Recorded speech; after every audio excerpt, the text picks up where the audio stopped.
You're watching Africa Live. Hello and thank you for joining us. I'm Penina Karibe in Nairobi. There's plenty coming up this hour, including these stories. Nigeria's central bank governor Lamido Sanusi to retire next year. We'll look at investor concerns and anxiety in Brazil as the eagerly awaited draw is conducted.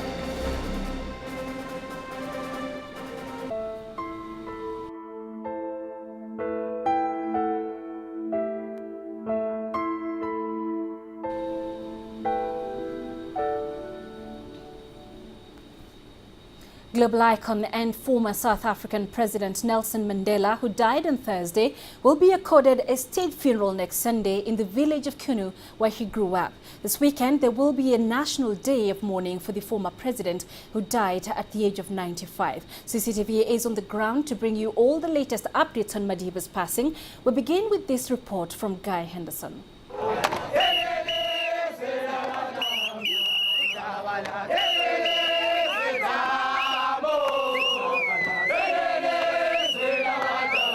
Dawn has brought no easing of the celebrations of a life dedicated to the liberation struggle and deeply bound to the party that led it.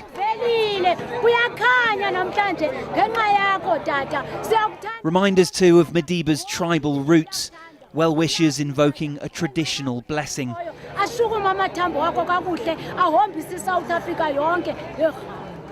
And thanks from younger generations. For some of them, it's all too much. I'm trying to say that I wish I could be at least 1% of what he did. I wish I could die like him. I don't know how to explain. Ready? 24 hours now since the presidency's rather hasty announcement, and tributes, as you can see, are now pouring in. We understand that Mr. Mandela's body has now been moved to the capital, Pretoria, as preparations begin for an event of remembrance on a scale this country has rarely seen. Not since his inauguration as president, when millions flocked to the Union buildings in Pretoria.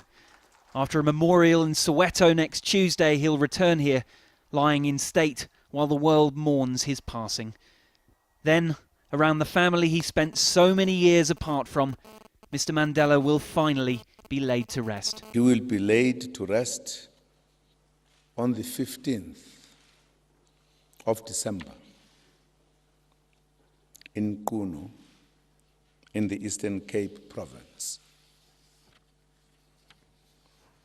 We should all work together to organize the most befitting funeral for this outstanding son of our country and the father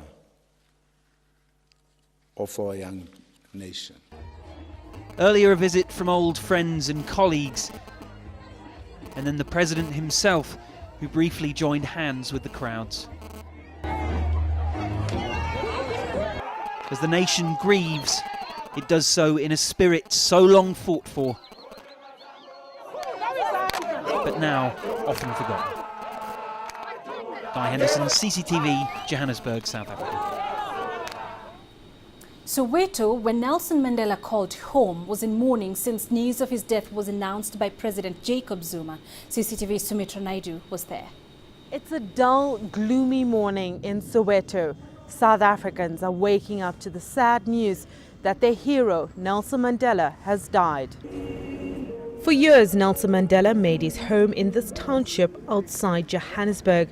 And this morning, there's immense grief, but also gratitude for an incredible life. Long live the spirit of Dr. Nelson Mandela. I feel a sense of great loss. At the same time, I feel a sense of appreciation to have been, living in this lifetime where we have received such a great gift and a legacy that has been left by Utata Nelson Mandela for us. Some gathered in Vilakazi Street, where Mandela lived with his second wife, Winnie Madikizela Mandela, until his arrest in 1962. They sang songs honoring him and other lost liberation heroes, Oliver Tambo and Albert Luthuli. We're all saddened by the passing of the old man, much as we're saddened by the fact that he's no more. understand? By the same token, we celebrate his life. The mourning has just begun. While many have accepted Nelson Mandela's death, they will never forget his fight for freedom. Sumitra Naidu, CCTV, Soweto, South Africa. Former South African President F.W. de Klerk has paid tribute to Nelson Mandela, calling him a man of great integrity as well as a leader who fiercely fought for South Africa's hard-won democracy. De Klerk was addressing media in Cape Town, where he spoke of Mandela's warmth and friendship after the two retired from politics. He was a great man. He was a very special man. I think his greatest legacy to South Africa and to the world is the emphasis which he has always put on the need for reconciliation, on the importance of human rights. In the case of South Africa, and that applies also to other parts of the world, the need to promote equality. He was a man of great integrity. And I think the biggest tribute we can pay to him here in South Africa is to uphold the Constitution, which he and his team and I and my team negotiated since 1990, right through until 1996. The ruling ANC party officials have been grieving too. Some visited the family today. Nelson Mandela remains a glowing symbol of the party, even in death. Can you tell us what's going through the minds of your members at the moment? I've read through the statement, words, an epitome, a giant spring to mind. Talk to me. Well, what is foremost in the minds of our people is that a gracious leader, an icon, of a man of stature, a man that would have loved to live with us forever, has left us. It is sad indeed, but also our people are coming to terms with the reality that, Madiba could not have lived forever. However, what is important is that his legacy needs to be celebrated. His leadership needs to be felt even in his absence.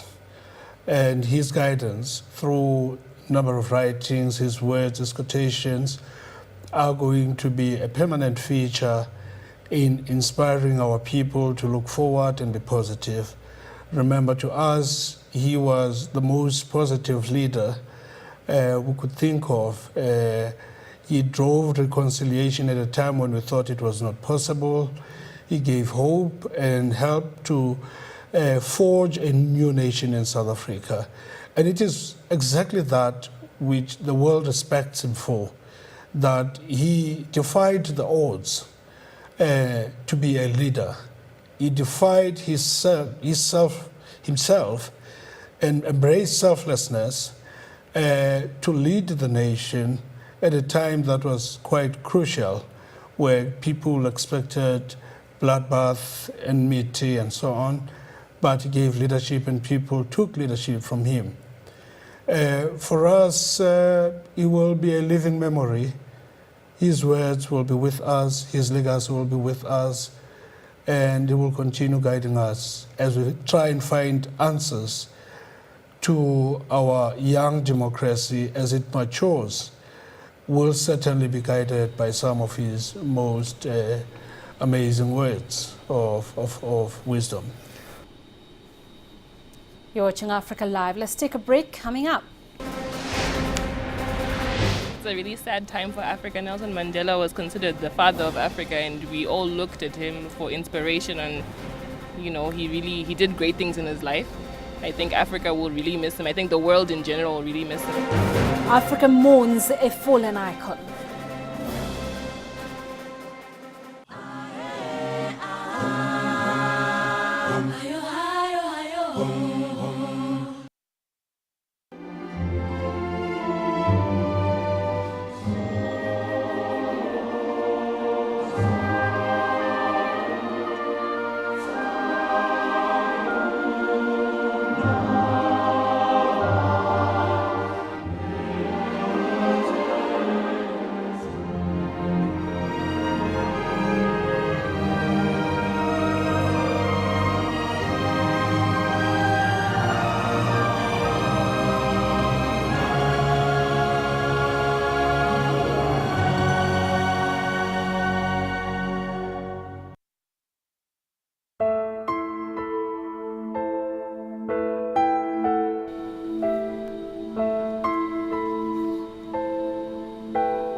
Welcome back to Africa Live. Millions of people around the world are mourning the death of Nelson Mandela, who passed away at the age of 95. Here's some reactions from across Africa.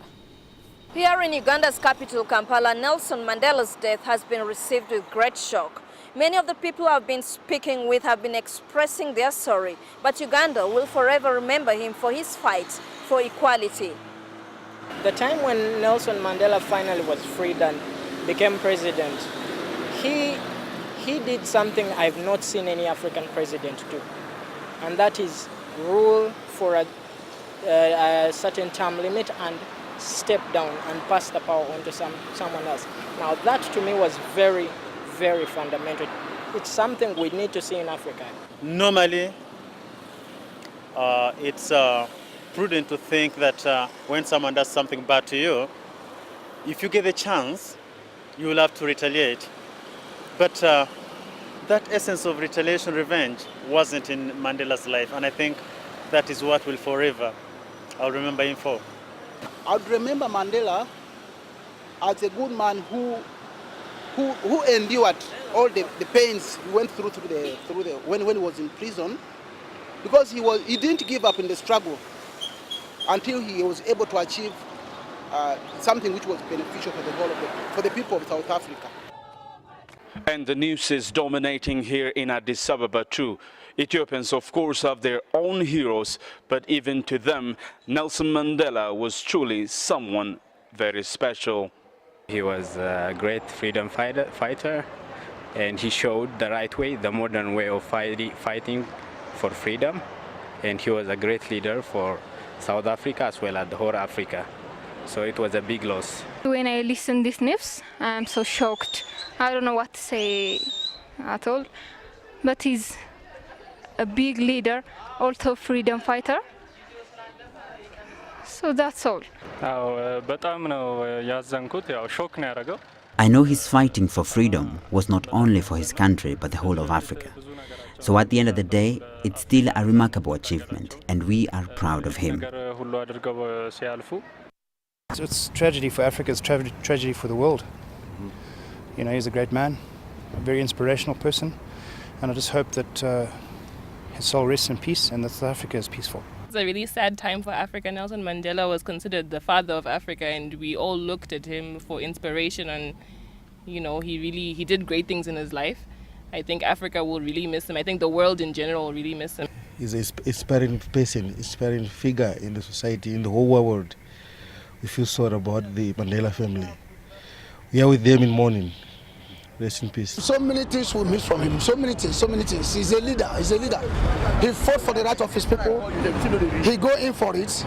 He paid the supreme price. And at the end of the day, he came out of it in a good health. And at the end of the day, he go as far as ruling his people without even sitting down. Only one tenor. Only for him to stay one tenor alone. Show how leadership he is. He did a lot for the whole world, not in Africa alone, sir, for the whole world. But the man is, just a great man.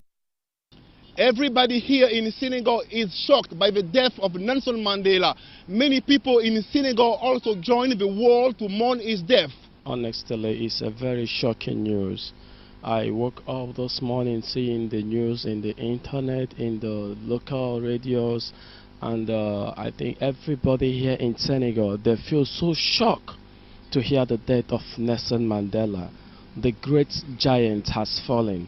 It's such a sad news that we couldn't keep any longer, and we are joining the millions, the billions of the people in the whole world to mourn his death today. Is so painful. Yes, I think there is one thing about his history. He said, struggle is my life. I wish the African leaders should learn to live a life of struggle. Nelson Mandela struggled till he died. I mean, he said, struggle is my life. When I go through his biography, I feel so pain. I think the leaders of Africa, not only African leaders, the world leaders, they should emulate from Nelson Mandela. It's really sad to wake up this morning and hear that Mandela has passed away. And this is a big funeral, not only for Africa, but for the world. The African leaders should try to copy some of his values and some of his campaigns, and if they try to copy what he was trying to promote, I think we can see in the next 10 or 15 years we can see a better Africa. The whole African nation needs to be sad today, and because we just lost a very big leader in Africa, and I strongly believe that other African leaders should learn from the legacy Nelson Mandela left for the whole Africa, and for a very good example of democracy. And I think he's a very good leader, and he has left a very good legacy. Mandela was a good leader, and he started fighting for African rights even some years back. And I'm sorry to say the man has gone, and I don't think there's anybody in Africa can do the job that Mandela was doing.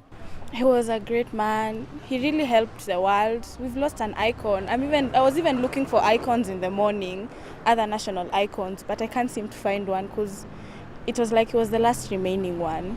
So it's really sad that he's dead. The greatest leader that ever lived. That's all. That's the simplest explanation I can think of. Mandela was a hero in Africa and the whole world, and God rest him in peace. Tributes from across Africa continue pouring into our social media. Let's have a look at a few of these messages. On Facebook, Chut Daniel from South Sudan wished Madiba would have lived for 100 years, while Osis Nguise from neighboring Ethiopia simply stated, "Rest in peace, great icon.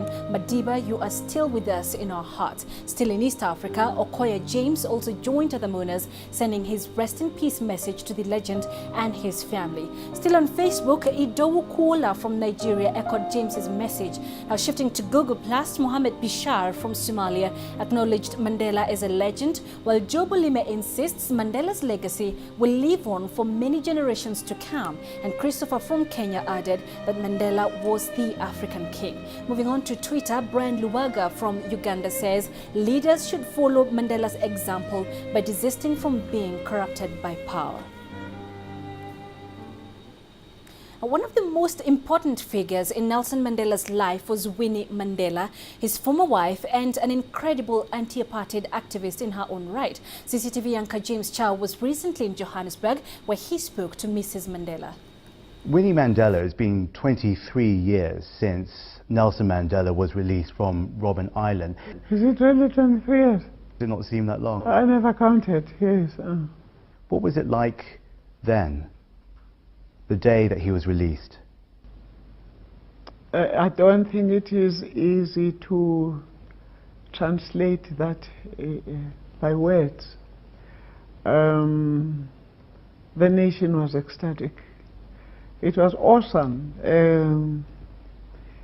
We had been expecting that for years and years, and by the time it happened, the excitement was so overwhelming, and the hopes of a nation were realized.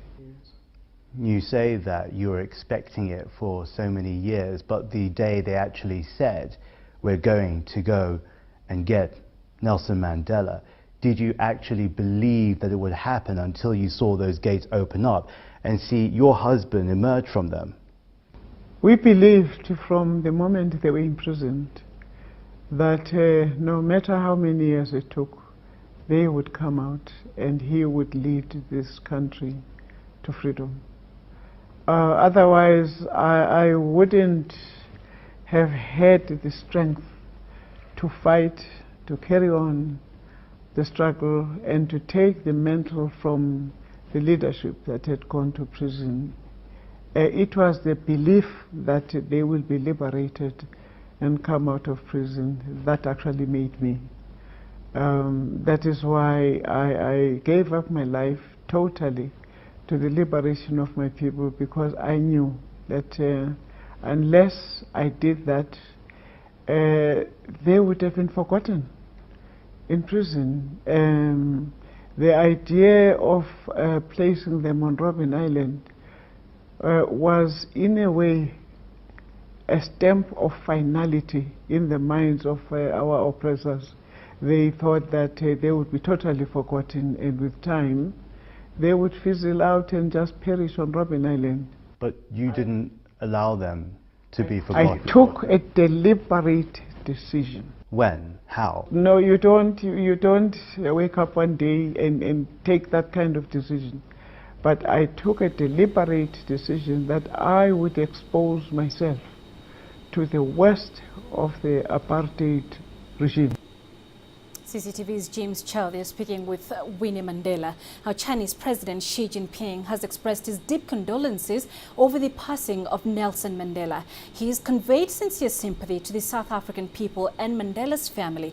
In a message sent to South African President Jacob Zuma, Xi said Mandela was an outstanding world statesman who made historic contributions to the birth and development of the new Africa. He was also one of the founders of China-South Africa relations. Chinese people will never forget his contribution to China-South Africa ties and humanity's progress. Other world leaders have also recounted personal experiences as they mourned the former South African president. Mr. Mandela, a well-respected figure by the people across the world, passed away. We are in deep sorrow. The Chinese government and the people send our deepest regrets and condolences to the government of the people of South Africa. I am one of the countless millions who drew inspiration from Nelson Mandela's life. My very first political action, the first thing I ever did that involved an issue or a policy or politics, was a protest against apartheid. I would study his words and his writings. The day he was released from prison gave me a sense of what human beings can do when they're guided by their hopes and not by their fears. And like so many around the globe, I cannot fully imagine my own life without the example that Nelson Mandela set. And so long as I live, I will do what I can to learn from him. Nelson Mandela was a giant for justice and a down-to-earth human inspiration. Many around the world were greatly influenced by his selfless struggle for human dignity, equality, and freedom. He touched our lives in deeply personal ways. At the same time, no one did more in our time to advance the values and aspirations of the United Nations. Nelson Mandela showed what is possible for our world, and within each one of us, if we believe, dream and work together for justice and humanity. His moral force was decisive in dismantling the system of apartheid. One of the brightest lights of our world has gone out. Nelson Mandela was not just a hero of our time, but a hero of all time. The first president of a free South Africa, a man who suffered so much for freedom and justice, and a man who, through his dignity and through his triumph, inspired millions. The strongest impression of all when you met him was of his extraordinary compassion and generosity and forgiveness. We will all miss the most cherished of Africa's sons and a true African hero. President Nelson Mandela lived an extraordinary life in a very ordinary way. His legacy encrypts the story of humanity now and tomorrow. South Africa, and indeed the whole world, is witness of Madiba's goodwill. You're watching Africa Live. Let's take another break, still ahead. A car bomb goes off in Mogadishu, Somalia, killing a lawmaker. And sorting Central Africa Republic, French troops to double as fears over massacres heighten.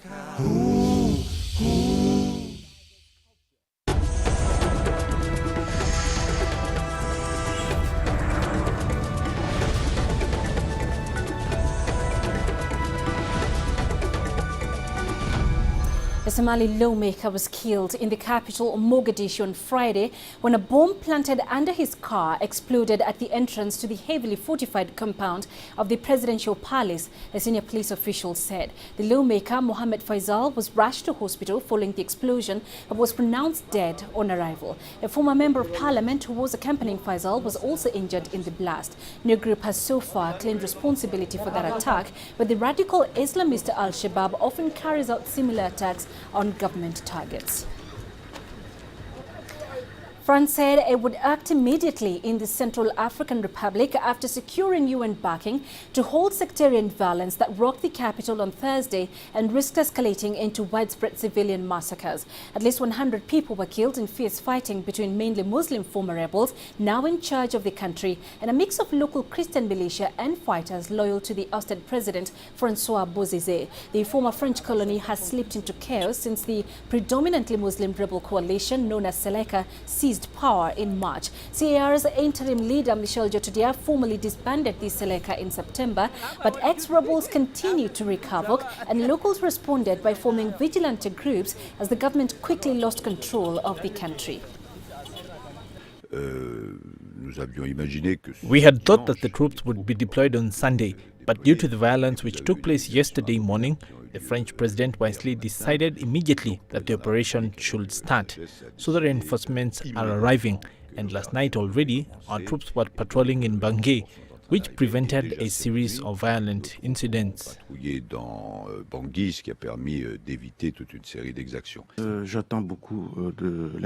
I expect a lot from the intervention of the French army. I had put in a request to the Security Council in New York for this intervention since May, and I reiterated my request to the General Assembly in September.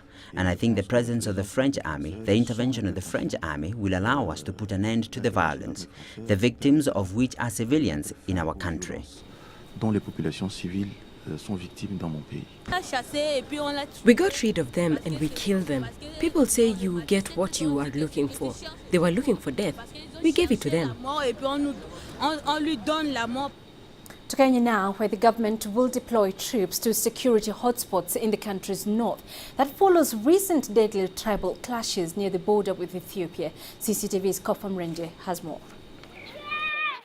Security has been a major challenge for the Kenyatta administration. And in northern Kenya, the situation is getting worse. The Pokot and Turkana communities have long fought over scarce resources. And Parliament has given the government the go-ahead to send in soldiers.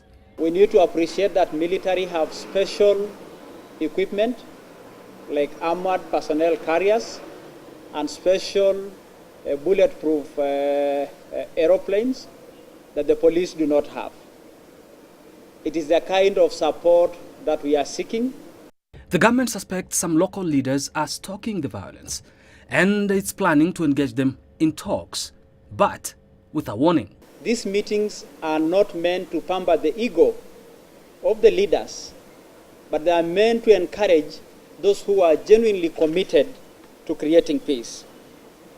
And for leaders who are warmongers, it must go out loud and clear that their place is behind the bars, and we will go for that commitment. The government is also set to boost security in other areas of Kenya as the holiday season begins. Kofam Renje, CCTV, Nairobi, Kenya.